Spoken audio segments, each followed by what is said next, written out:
गेल्या 2 दिवसापूर्वी जळगाव मिररने शहरातील प्रभाग क्रमांक 4 मधील कर भरणा केंद्रावर आलेल्या नागरिकांना तासनतास रांग लावून थांबावे लागत होते।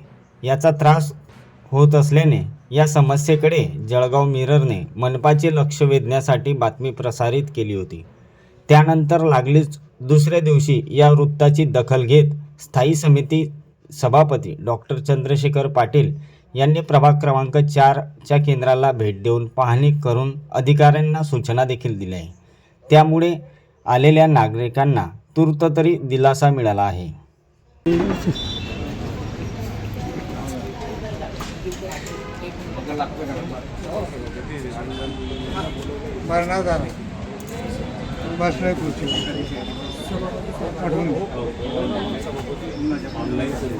ऑनलाइन चालू आहे ना, म्हणून स्कॅनरने भरू शकता, स्कॅनरने भरू शकता, याच्यावर स्कॅन नाही किंवा ऑनलाईन करू शकता। ऑनलाईन जनरेटचे दिले आहे अजून तो आपण ऑफलाईन पाठवले नाही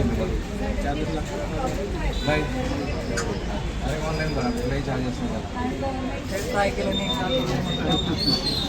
एवढं तुम्ही त्याला फोन करून बघा ना, तुम्हाला पेमेंट जनरेट झाले मला भरता येईल एकदा ट्राय करून सर्वांचं स्वागत केलं पण आपण वेळा भरतात आपलं बघायचं देसाई करून घेऊ ना माझ्या घरपट्टीच भरणार आहे असं घरपट्टी भरतो पण नावावर करणं पडेल घर माझ्याकडे सोलर बसवलेलं हो आधी कुठे गेले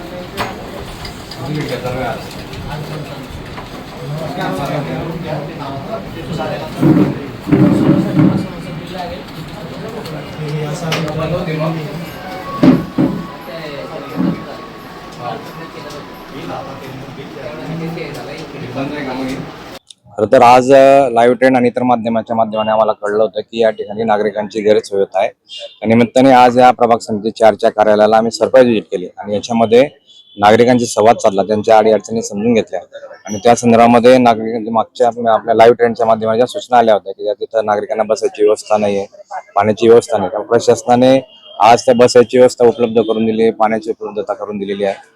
खरं तर मी नागरिकांना आवाहन करेल की आपण आपल्या घरपट्टी बिलावर स्कॅनर दिलेला आहे आणि स्कॅनरच्या माध्यमाने आपण ती ऑनलाईन घरी बसून पेड करू शकता।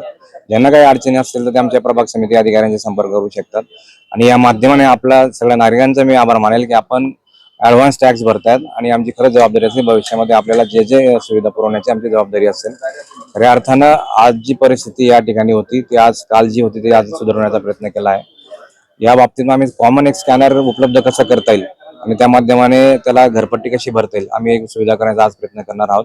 या माध्यमाने प्रभाग अधिकारी असतील, त्यांच्या माध्यमाने टॅक्स अधिकारी असतील, यांच्या आज बैठक घेऊन जास्तीत जास्त सुरळीत असं काही घरपट्टी भरता येईल अशा आम्ही पर्याय उपलब्ध करून देणार आहोत। स्कॅनर लावायचं आम्ही नियोजन करतोय आणि याच्यासाठी जे ज्येष्ठ नागरिक येणार आहेत त्यांच्यासाठी एक सिंगल विंडो आम्ही वेगळी करणार आहे।